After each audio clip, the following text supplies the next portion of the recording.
Hey, everybody. My name is Renee Hobbs, and welcome to tonight's webinar. We are just thrilled that you are joining us tonight, and some of you are on the Zoom meeting, and others of you are watching on the live stream on YouTube, and some of you are watching this as a recording. Tonight, we are so thrilled to be able to feature James and Deborah Elliott of Teach with Movies. They have been pioneers in the pedagogy of teaching with films of all kinds, Hollywood films, documentaries, all kinds of films. And they've been doing it for a long time, and they've got a really refined approach that I just think is terrific. And so in honor of Black History Month, I asked James and Deborah if they could showcase their wonderful resources and materials for exploring this topic with learners of all ages. So James and Deborah, will you introduce yourself to our audience and take it away? Sure. I'm James Frieden, actually. Thank you for the feminist twist on the name change. Thank you. I'm Deborah Elliott. We're the Sorry about that, you guys. It's quite all right. It's fine.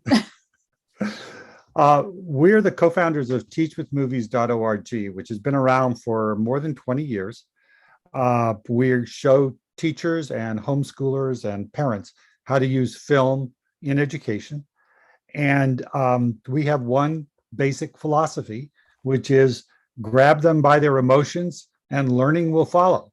So the idea is to get them, interested in something and jazzed up about something, and to get them to use that as a way of teaching. We have a very opportunistic approach. We'll look at a movie, we'll do whatever we can from that movie to interest kids. And so that's what we've been doing. We have 450 learning guides on our site. Those are curriculum materials. There are some very basic and some very elaborate, right? Elaborate's the right word. And they have three focuses. One is the subject matters. If I can share the screen, I'm going to go to the website itself. Why do I only have one? That's really interesting.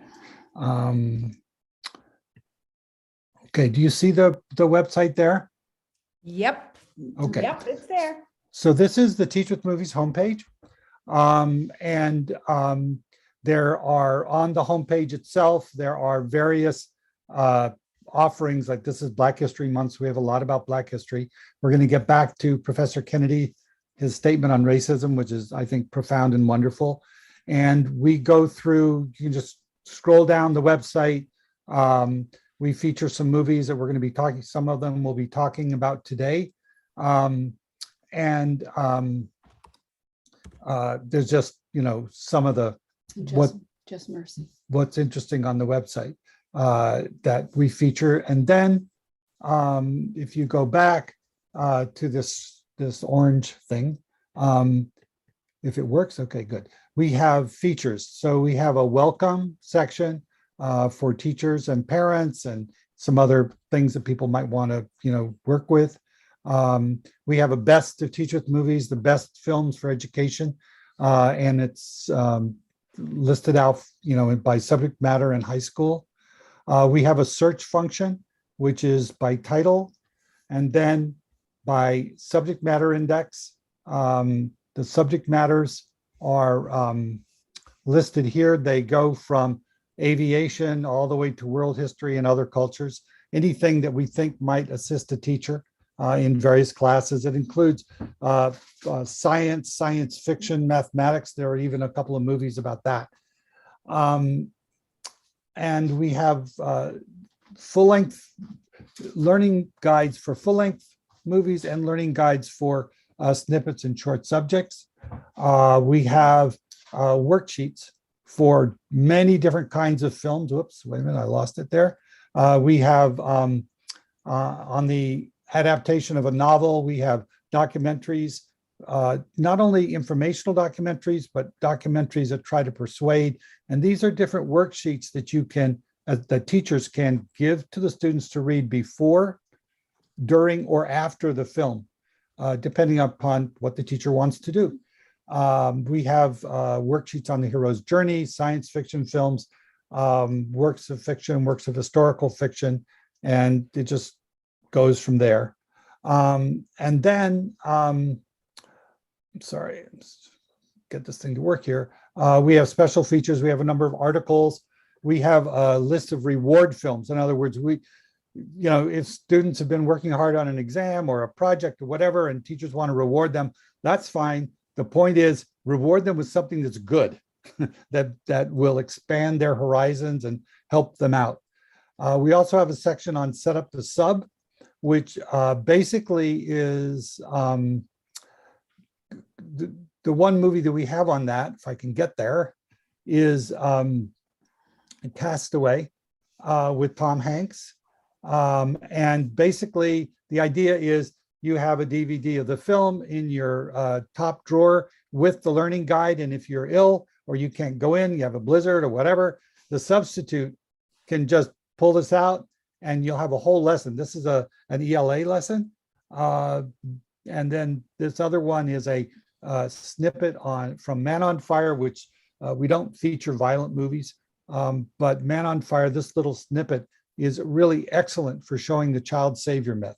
And we have a lesson plan for that. So let's go to a specific learning guide and talk about that. And that will be one of the films that we are talking about for Black History Month, Black Klansmen. Now, Black Klansmen is excellent historical fiction.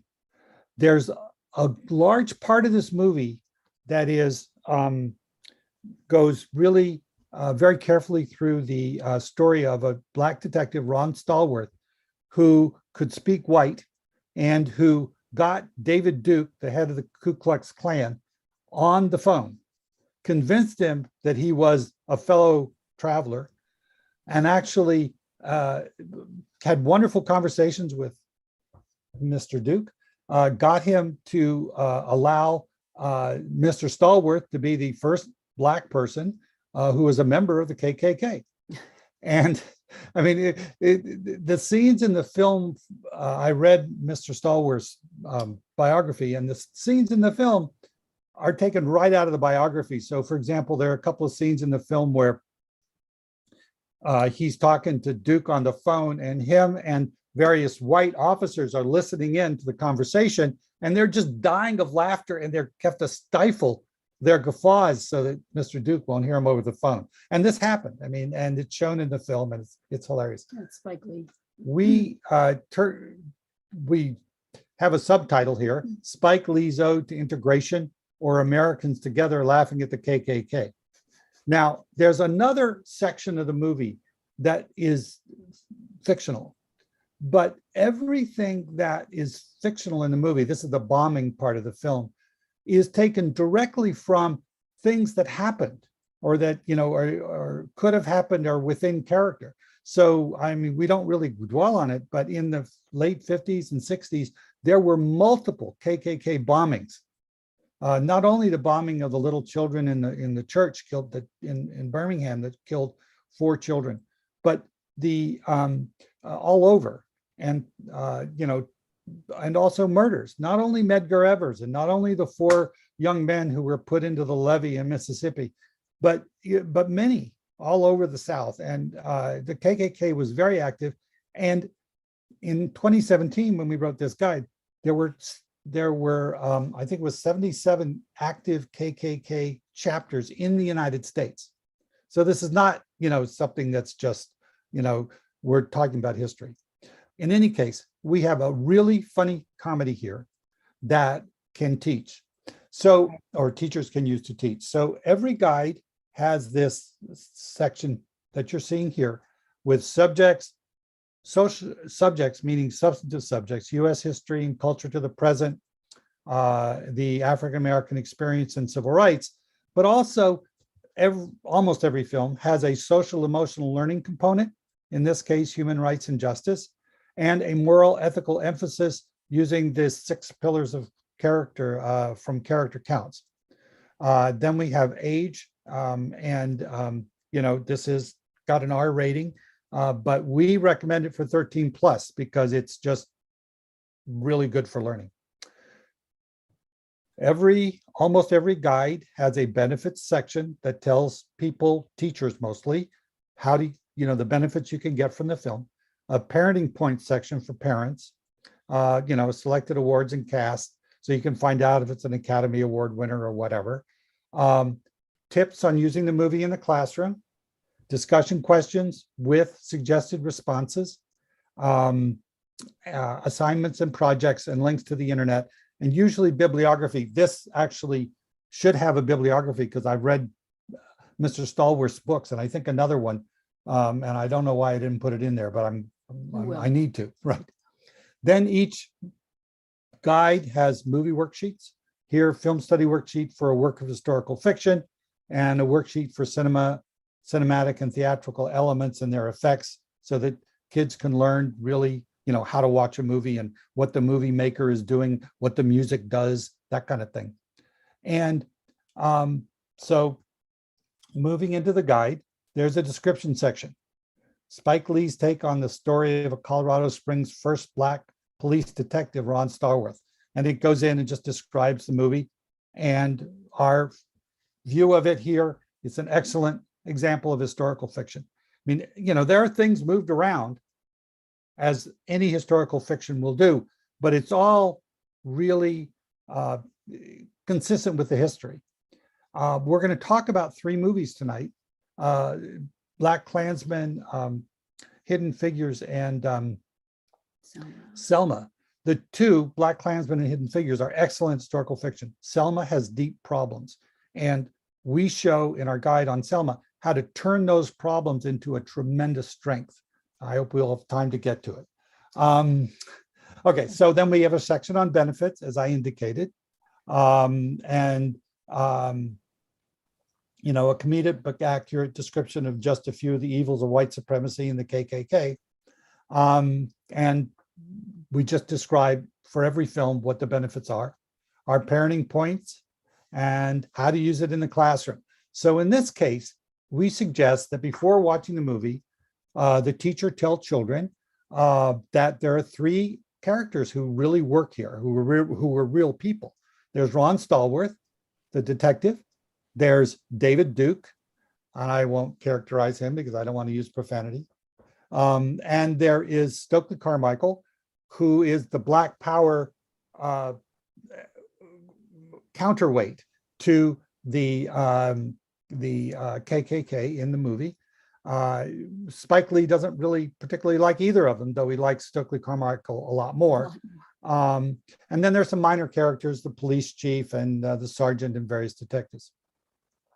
Then we give tips about what to say after showing the movie. So for example, in this movie, it's a description of what's actually true, which will just shock the kids, that this really happened, that he really talked to David Duke, who was the head of the KKK for years and years and years, that the white detective, what happened with him, like in the movie, for example, this is an example of Spike Lee moving things around.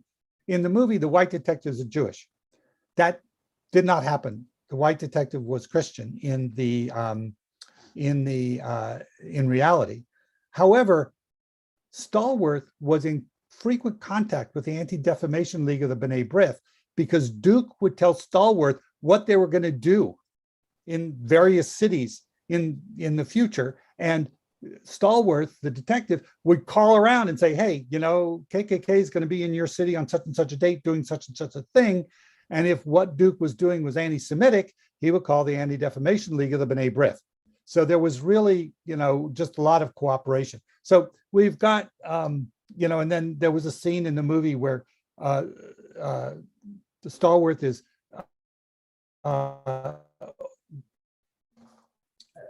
David Duke comes to town. Stallworth is his bodyguard. It's hilarious, and it happened. So anyway, and then we get to the discussion questions, and this, teachers can select which discussion questions they want to use, and we have suggested responses that we try to make as broad as possible, telling teachers, for example, in the discussion, if the kids don't bring this particular issue out, you should bring it out. And then we just, these things can go on because I go on and on. And then we have assignments, which are generally writing assignments, but we, when it's appropriate, we suggest all kinds of artistic efforts, posters, paintings, sketches, songs, other musical compositions, creating a movie, creating scenes for a play, anything. It's opportunistic teaching, which good teachers do all the time. Yeah, James, it seems like one of the things that you emphasize is this idea that, and you said it at the very beginning, right? Is that the film, especially this one being a comedy, this film just grabs you and it takes you on this thrill ride, right? And yep. In a way that inspires a lot of curiosity. So after having a viewing experience like this, kids might be more curious about understanding the history of the KKK, understanding the influence of the Black Power movement, right? Understanding the whole way this fits into the civil rights, the civil rights movement in general. So I love that idea that first they have to care about learning, and the film can really motivate that. Yep, exactly. And I've always thought that the viewer of a film is actually a protected participant, because they are in the fourth corner of the room, and certain emotions, are prompted in them during the viewing experience, but yet they have enough objectivity, so it's kind of like a perfect balance. And we worked with a teacher who showed a film. They were 11th graders, of course, American literature, showed a film about Walt Whitman's friendship with a Canadian psychiatrist, which was a pretty obscure film at the time, and I don't think you can even get it now. She showed that film to a non-honors class. And when the film was over, the kids couldn't wait to dive into Walt Whitman's poetry, which just shows you what kind of motivating force film can be. Great. Okay. So I'm going to show now what is the most profound statement about racism in America that I've heard. It was on the Fareed Zakaria show on CNN. At the end of the year this year. So I'm going to turn on the screen sharing again. Mm-hmm. And this is basically the concept that we'd like to talk about tonight. This is not yet in our learning guides, but I was so taken with this statement that I put it up on, it comes up on every one of our guides now, because it's just a link to it, because it's just totally profound. Now, this is Professor Randall Kennedy, who's a Harvard Law School professor. Can you guys see the screen now? We don't see your screen yet. Oops. Thank you. Now, are we good? Now it looks good. Let's see how the sound Tell me if you yell if you don't hear it. I say that the best way to address this issue is to address it forthrightly and straightforwardly, and embrace the complicated history and the complicated presence of America. On the one hand, that's right, slavery and segregation and racism and white supremacy is deeply entrenched in America. At the same time, there has been a tremendous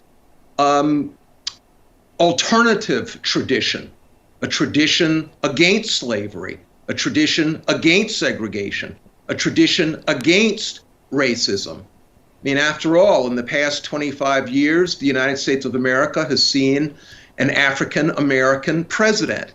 As we speak, there is an African-American vice president. As we speak, there is an African-American who is in charge of the Department of Defense. So we have a complicated situation, and I think the best way of addressing our race question is to just be straightforward and be clear and embrace the tensions, the contradictions, the complexities of race in American life. I think we need actually a new vocabulary. So many of the terms we use these terms over and over. starting with racism, structural racism, critical race theory. These words actually have been weaponized. They are vehicles for propaganda.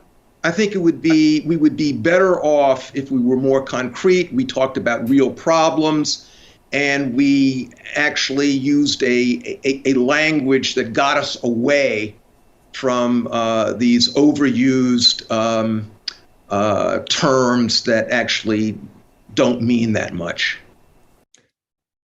So the question for this, what's left of the hour, and when we're looking at any film we think for this year's Black History Month, is relating it to Professor Kennedy's statement. What about this movie showed the first tradition, the racist tradition, the tradition that came out of slavery? And what about this movie showed the second tradition, the tradition that's growing, that grows every year? I mean, we've had a little resurgence of racism, and I think it's in reaction to Obama being president, because everything goes in action, reaction. But what happens now? I mean, you know, every year, basically, the first tradition shrinks and the second tradition grows. And what we want to do is to be part of that second tradition. So now we're going to turn to Hidden Figures. Debbie's going to talk about that. Rather than the snippet. Okay. Whichever you want. Well, let's do another snippet. You do another snippet. Okay. Okay. All right. Another snippet. Now. Okay. Back in 11th grade English, honors and non-honors classes, reading Hellfire and Brimstone, the classic. Sinners in the Hands of an Angry God, Jonathan Edwards. I was able to. That most of them sleep through. It was really, yeah, you have to work really hard to get them to engage with the text. And I did give them a little break, but what I did was also a lesson in the expansive nature of metaphor. Was I showed a clip of Alvin Ailey's Sinnerman from the ballet Revelations. And it's actually visual kinetic metaphor that relates to the song Sinnerman, and what Jonathan Edwards did in the way that he was able to manipulate his congregation by appealing to primal fears. So it's very interesting when you watch these gorgeous dancers and you see a kind of a kinetic sense of what fear is, a kind of a spinning internally and wildly. And then finally at the end, you see them in canon doing a pitch fall, falling into hell. And it gave the kids a break from the text, and it let them, see that metaphor is something that, is sort of cross-curricular, and you can find it in all the arts. So I think what we want to do is maybe just look at this glorious little excerpt. So this is the guide to the snippet lesson plan for a multimedia supplement for Jonathan Edwards' Sinners in the Hands of an Angry God. And we have some of the text, the original text, and the singing and the dancing is now. I think we only have time for the dance, not Nina Simone. Okay. Yeah. Whoops. Why is it not working? Esteemed Dance Companies is celebrating its 50th anniversary this year. Tonight, 3 of its stars, Clifton Brown, Jamar Roberts and Kervin J. Boyd, are here to perform one of their best-loved dances, Revelations. Ladies and gentlemen, put your hands together for the Alvin Ailey American Dance Theatre.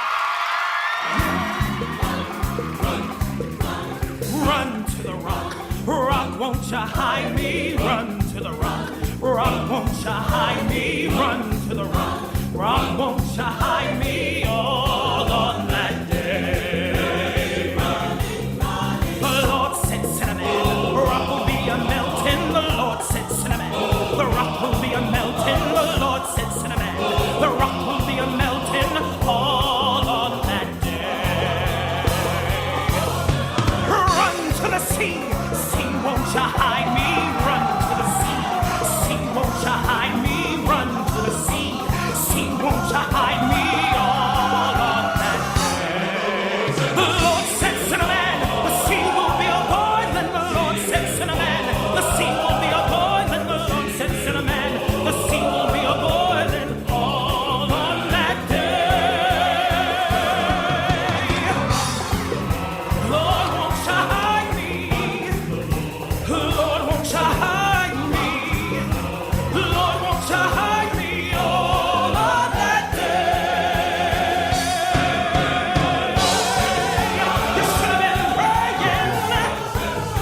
You should have been praying. You should have been praying on that day. Oh, Satan, Satan, won't you hide me?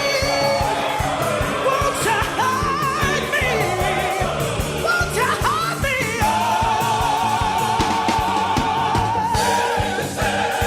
Step right in. Step right in. Step right in.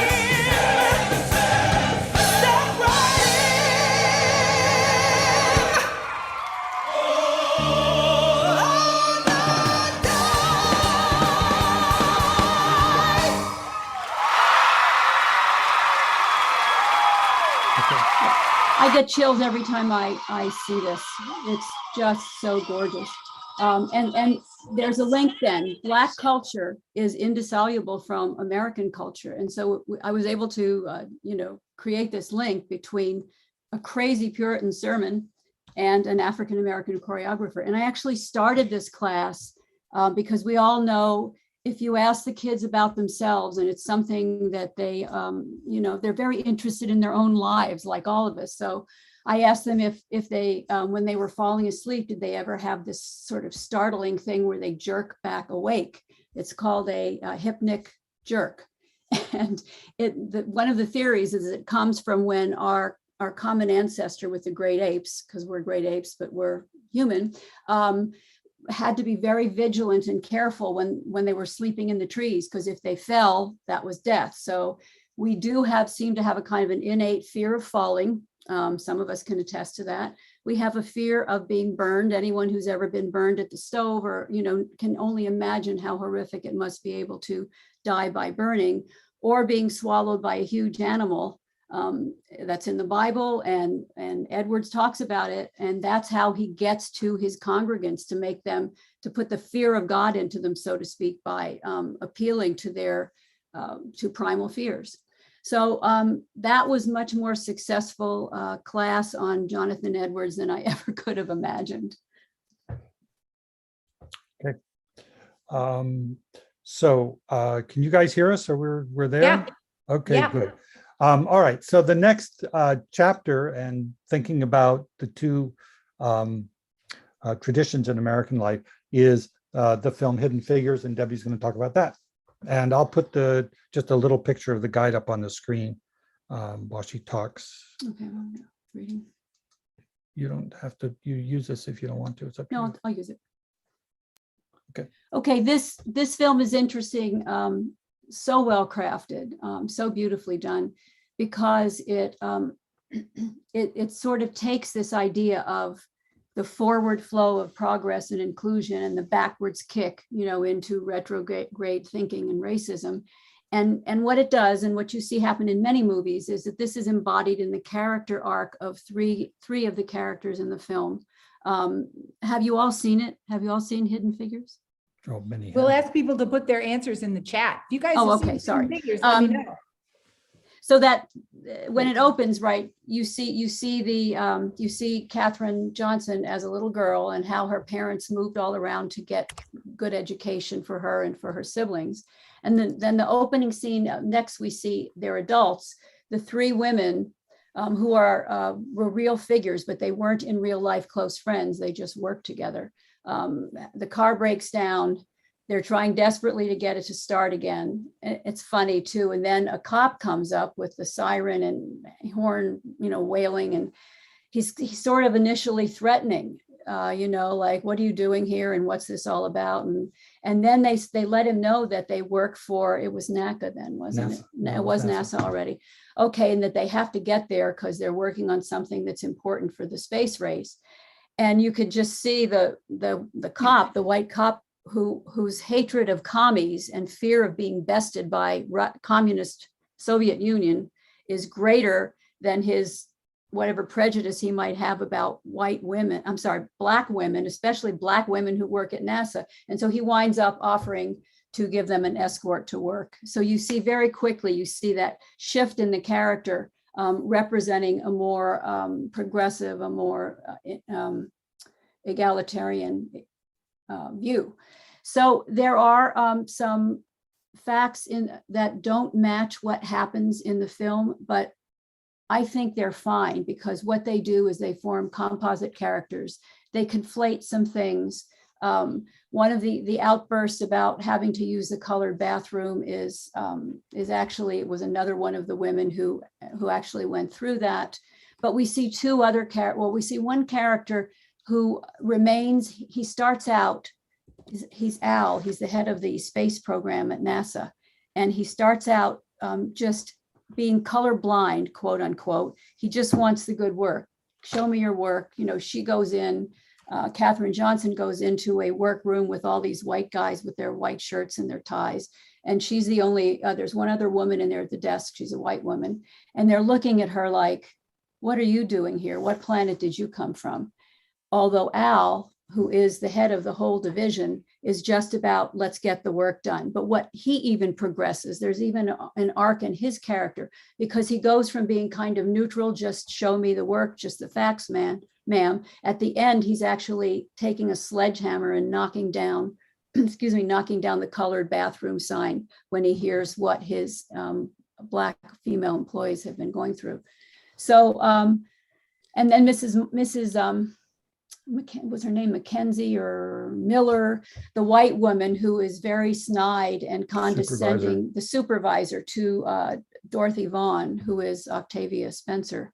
By the end, she demonstrates the respect that, you know, that Miss Vaughan has absolutely earned by, instead of calling her Catherine, while Catherine calls her Miss Marshall or whatever her name is, she addresses her as Mrs. So-and-so. And then there's another lovely little little motif set up where pouring coffee and drinking your coffee is part of being accepted. It shows that you're accepted by the team in the room. And at first there's a colored pitcher for coffee, and then it's empty. And then finally she just uses the other pitcher. And at the very end of the film, the man, his name is Paul Schofield, I can't remember names, who's one of the lead engineers. At the very end, he comes to her desk and brings her a cup of coffee. So it's that ability that filmmakers have, you know, to visually symbolize a big change. And so we see these characters, and Mrs. Marshall also, in real life, this is interesting. She was based on a character, a real person named Hannah, I think. And it turns out that Hannah was actually extremely welcoming the whole time to all the Black women who came under her tutelage and who she was in charge of. But they changed it, the movie, so they could have more character growth, which is interesting. Sure. And so you want to have conflict. There has to be conflict, or it's not. Yeah, it's wonderful. And having kids, you know, I would say that the changes, you know, the departures from reality in this film, I find them acceptable, but it's great to have your kids research who was really who, what was really what. And in the film Jim's going to talk about, there's a misrepresentation that is far more serious. So clearly the themes of representation are really important. And I think it's really cool that you're going to show us that in the arc. But before we get there, I'm just thinking like the natural question that I'm sure some of the teachers on this call are thinking about. And if you do have questions, participants, please feel free to put those in the chat. Would you expect a teacher to screen hidden figures in the classroom? Assign it for homework? Would you use an excerpt in the class? Or what's the pedagogy that these days you're recommending for, let's say, middle school and high school teachers? When I was teaching English in high school as a long-term sub, because at my age, I just couldn't bear to get the final 4 classes to be permanently credentialed, but I had lists of films that the kids could watch at home and do reports on. But there were some films that to me were so transformational and so extraordinary that I showed them in class and we worked on them. So I think that's up to the teacher's discretion. You know, we didn't want to marinate the curriculum in films, but I'll just tell you so quickly, because it's not what we're talking about right now, but I remember showing the kids Baz Luhrmann's Romeo and Juliet, and realizing pretty early on that Baz was using water as a symbol of the purity of their love because they see each other through an aquarium. I think, I don't know if it's he or she falls into a pool. And then when Mercutio. not Mercutio. I told them he was bipolar and they love that. Then they really love Mercutio. When Romeo kills Tybalt, thank you. Oh my God. When he kills Tybalt, what he does is he runs him through, and Tybalt falls into a fountain, and you see the water, you see the blood spreading in the fountain. And I actually said something you should never say in a classroom. I'd seen the film maybe 4 or 5 times before that, maybe, yeah. And I'm looking at this and it's dawning on me, right? With great works of art, you always see something new every time you go back to them. And I yelled out, holy shit, look what he did with the blood and the water. And then I went, and the kids thought it was hilarious and nobody reported me for profanity. Cool. However, but you wanted to call attention to that Yeah. moment and make sure they would see it Right. the same way you did. I want to go back. We're on the screen Yes, share, go right? back. So we advocate having students watch the films at home as much as possible because it does save time. And we have a historical fiction and film cross-curricular homework project, which is about using a social studies teacher and an ELA teacher assigning a bunch of films for students to look at over the period of the semester or whatever it is, quarter, and then to report by answering the questions in the work study sheets. I'm blocking the name, the worksheets, and then being graded on them.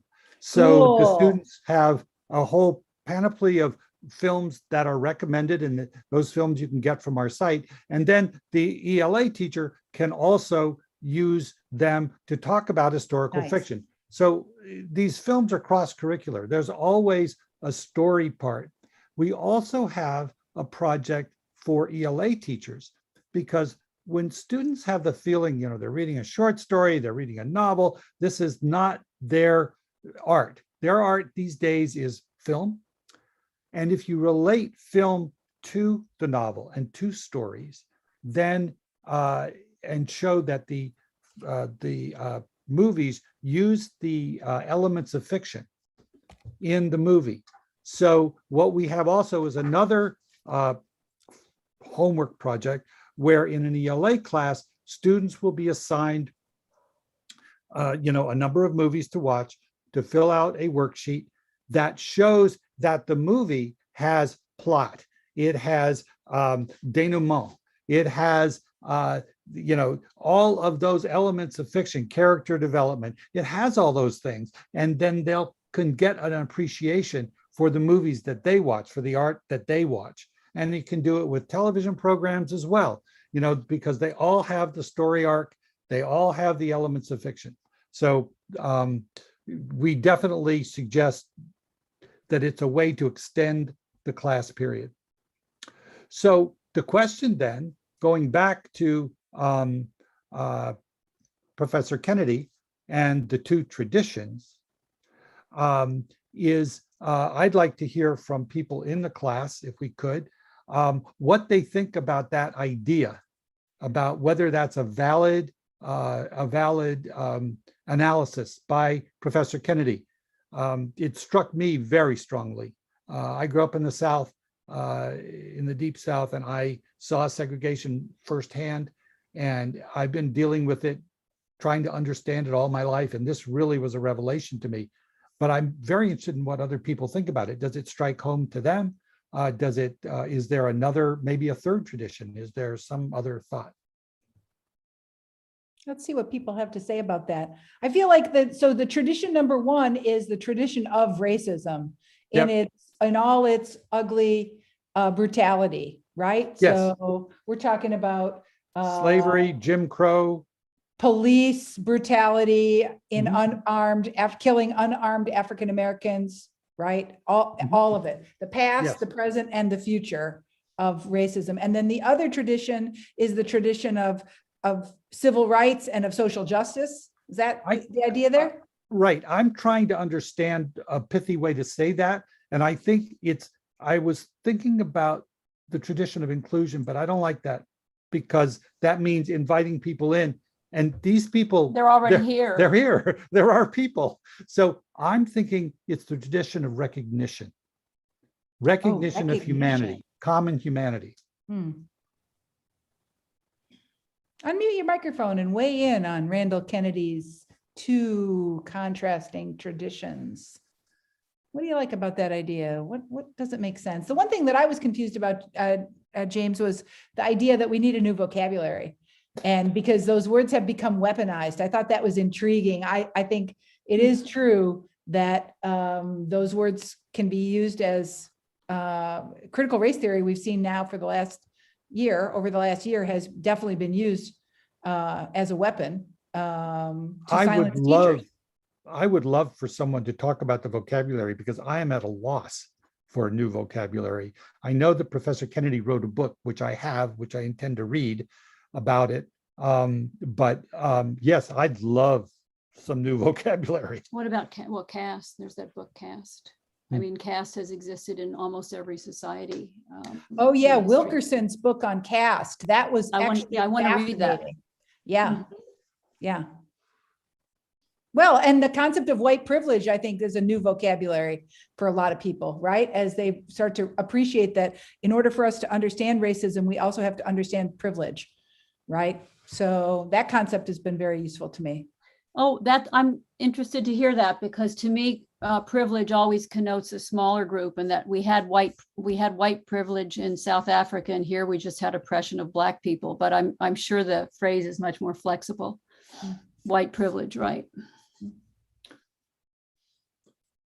All right. Well, Let's talk I don't- Selma, James. Let's talk Selma. Selma. You say Selma, you say okay, it's a problematic film, and it's freaking me out that you're saying that.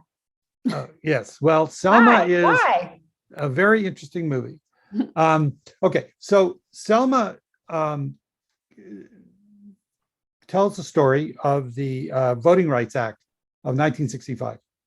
And the director has admitted this. She needed a villain.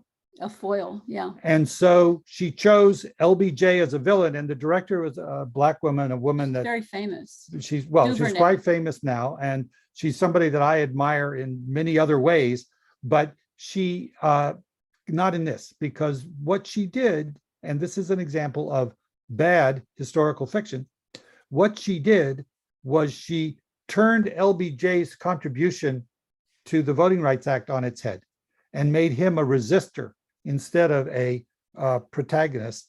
And this is the background, and this is the way we suggest teachers teach this movie.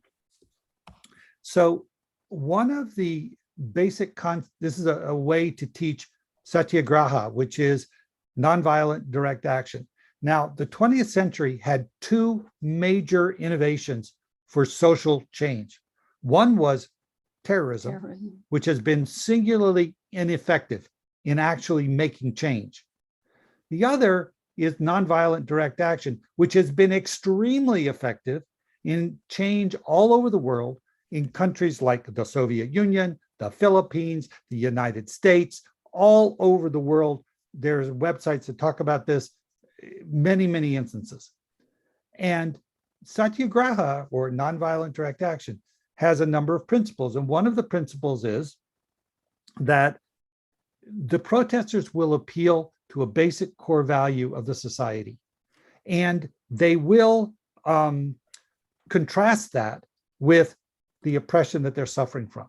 So in India, the basic core value of the British society was self-determination and independence versus the empire. And Gandhi was able to mobilize that and to get Britain to let India go. In the United States, it was all men are created equal versus racism, segregation, Jim Crow.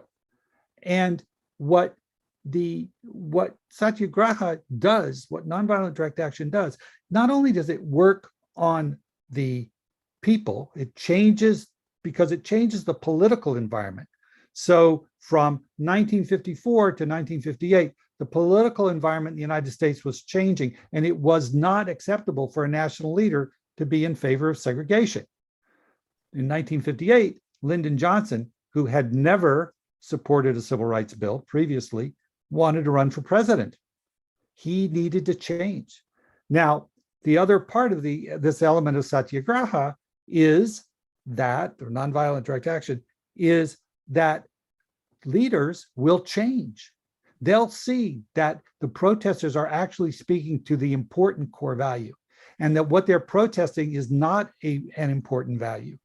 And so that causes them to change their actions because they're in a political democratic environment and they want to be elected. They want to retain their power. And then they start to act that way and they find that they love it. Now, this happened to two American presidents. First, it happened to Woodrow Wilson with respect to suffrage for women. He was against the National Amendment. A group of radical protesters in Washington, the ladies in those white dresses that we've seen, protested. They got arrested. There was a big reaction because they were mistreated by the government, and it forced Wilson to advocate for the amendment, constitutional amendment. He had been for it, in state by state, which meant they'd never get it in the South. So he changed, and he later said it was the best thing he ever did. Same thing happened to Lyndon Johnson. So Lyndon Johnson in 1958 starts to support civil rights. He finds that he loves it because he was a poor child. He was somebody who had to fight to get everything. And he sees these other people fighting for equality, fighting for the basic concepts that he believes in, and he chucks the segregation. And he starts to take political risk after political risk after political risk in support of civil rights. While he's vice president, while he's running for president, all through. If you look at the history, that's what happened to him. The director couldn't figure out a way to tell that story. So she needed a villain. She said, I don't want to make a white hero movie. And she said this about the man who, other than Lincoln, has done more for civil rights for Black people than any other white leader. That's Lyndon Johnson. So anyway, if you tell students this, and there's striking proof of it. So for example, the incident on the bridge happened in the spring. In the January before, there's a tape of a phone call between Lyndon Johnson and Martin Luther King.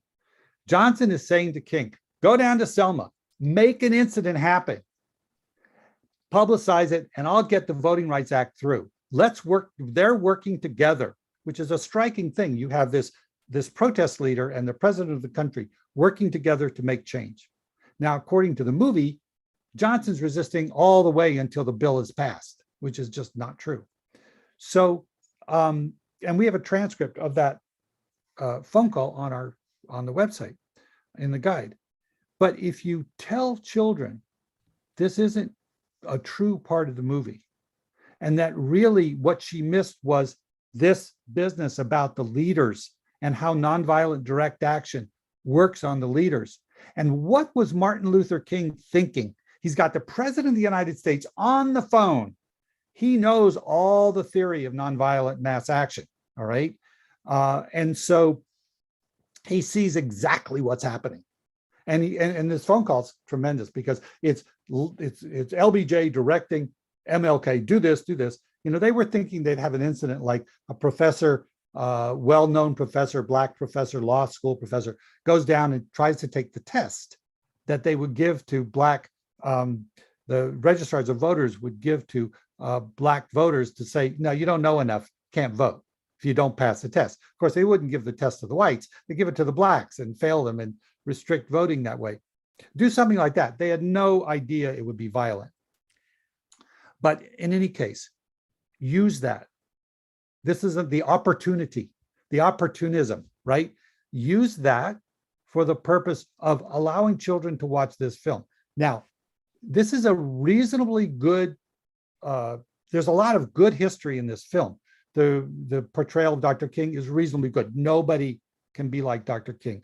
I happen to have been, as a child, saw Dr. King speak about 4 or 5 days after the Birmingham bombing in the basement of a church in Tallahassee, Florida.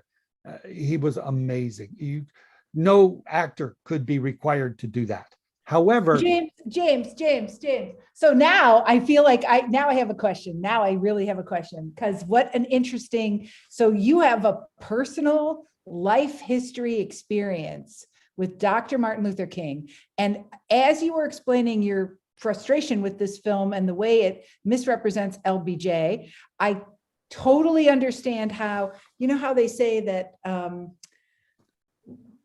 we all might go to the cinema together and we might all sit in the seats in the auditorium, but we don't all see the same film, right? Because we're making sense of this film through the filter of our own lived experience and our own life history and our own values and ideologies. And, you know, it's interesting that you point out this thing about LBJ, because I thought this film was really about the courage of Martin Luther King and how, in the face of the threats against him, how he continued on with his mission. And I feel like what Ava DuVernay did in this film was really put that at the center of her attention. And LBJ is like a minor character in this film. And you're mad about that. Well, right? Because LBJ should be a central character. In your opinion. And and most people are going to think of LBJ with respect to civil rights and look at this film, and it's just dead wrong. It's like 7 years out of date, and very important 7 years, because they're taking the man who did more than anyone in this century, more than any president in this century for civil rights, and denigrating it. And you don't, that is bad historical fiction. All right. That's the definition of bad historical fiction. Well, if the only thing that you're measuring historical fiction on is fidelity.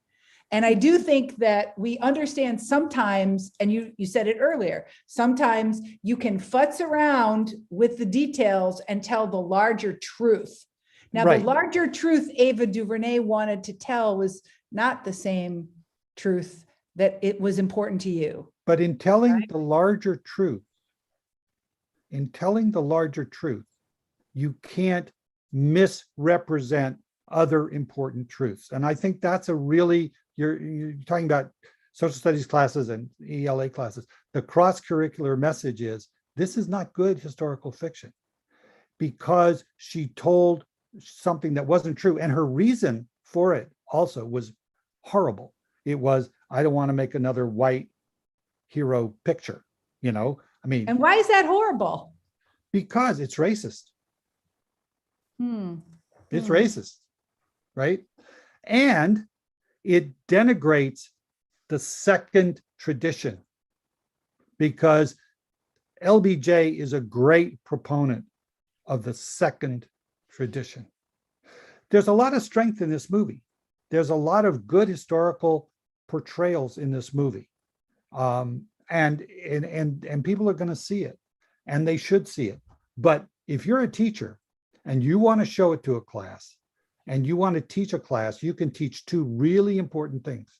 Number one, you can teach real nonviolent direct action lessons that are really important. And nonviolent direct action is the most important innovation for social change in the 20th century. And 21st. No, in the 20th, Yes, it was yes. innovated then. Right. And it's really, really important. I mean, it was the civil rights movement. It saved this country from a race war, literally saved the country. Yeah, and all this is very interesting because we have a friend who was a professor of Black feminist studies at Brown. Her name is Ann Ducille, and we've been writing to each other about films. We haven't seen each other for 50 years, but we're now back in touch. 40. And she doesn't recommend, she recommends that Selma be out with that caveat that there's a major historical inaccuracy in this film. That's very interesting. So that's the difference. You can use Selma, use it. If you use it with that lesson, it's a fabulous movie for teaching, right? Just so we have about 5 more minutes left, and I would like to know if anybody, any questions. Yeah, let's open the floor. What films will you be teaching about this spring semester? What films are on your radar screen to address Black history, or other films that are important to you in working with your own students? Open your microphone and we've got a few minutes to share something that's meaningful to you. Well, Give them another 30 seconds.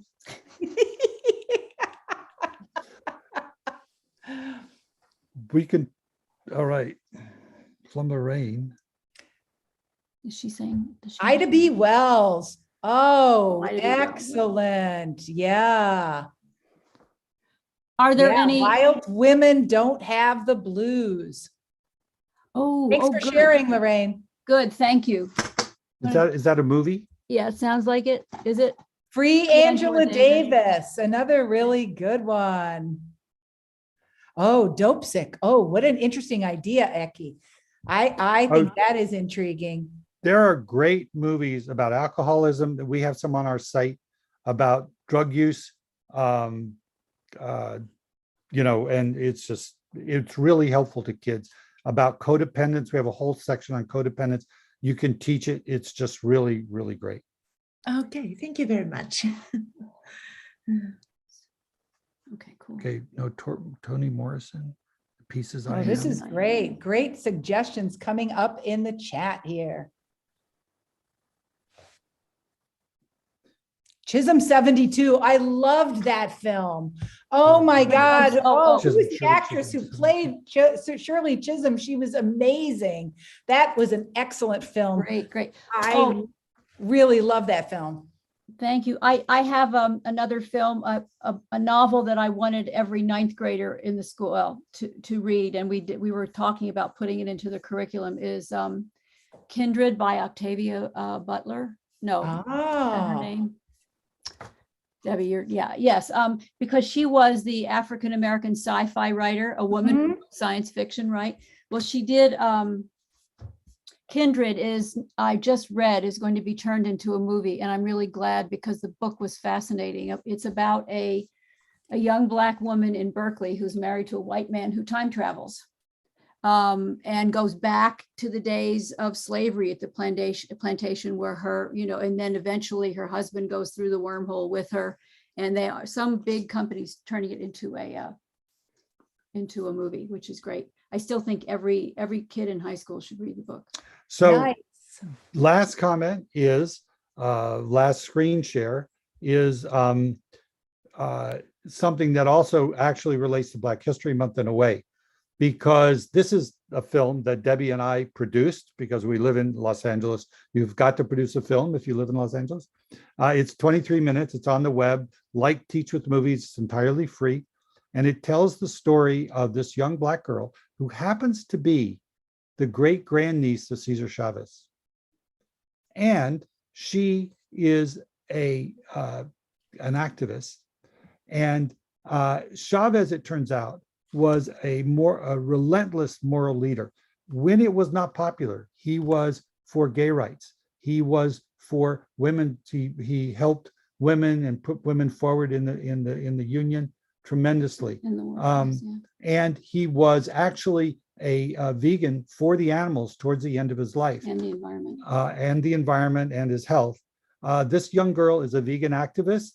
And this is the story of her going to the Cesar Chavez Memorial to learn about her great grand uncle. And it's really an inspiring film, we hope. James, is this the film called Cesar Chavez Respect for All? This is it. Yes. Oh yeah, it's beautiful. And it's I'm stopping your sharing. You're sharing the wrong tool, but I put the link in the chat that links to the film. So you produced this film and you created the study guide? Yes. Yeah. Awesome. my gosh. Well, he Wow. was extraordinary. He really never stopped. His vision, he had no blinders on. Every group that was oppressed, he stood up for them. Remarkable. Wow. Yeah, Really Dolores cool. Dr. Carroll says, wasn't Dolores Huerta the true leader of the movement? no. Actually, attention she deserved. What we hear from people who know Dolores is that is what Dolores would like. That's great. The thing that's fascinating is that they were complete partners. There's a rumor that she might have created the Sal Si Puedes, that she might have been the person who originated the phrase, but actually they fought about stuff, but they were equal partners. They were co-leaders of that movement. And I'm really glad. I haven't seen the whole film. I've seen, I would like to see it. We kept hearing from people who were in our crew. We were all trying to get Dolores to meet Genesis, Caesar's great grandniece. And she was like a unicorn, and she'd be at this hotel and somebody would say, oh, we got to take Jen. Yes, she wants to talk to Genesis, and we'd get there and she'd be gone. She was very elusive, but I'm very glad that they've done a film about, she was significant, but it's significant that the two of them were partners. That's wonderful. Wonderful. How cool. Well, that gives me something to do now after this call. Listen, I want to thank you, James and Deborah. Thank you so much for being part of this tonight. And thank all of you for joining us at the Media Education Lab. I'm Renee Hobbs, and I hope to see you again. We really enjoyed the opportunity to learn more about teaching with movies. Thanks so much for being Thank you part of it. all. Thank See you you.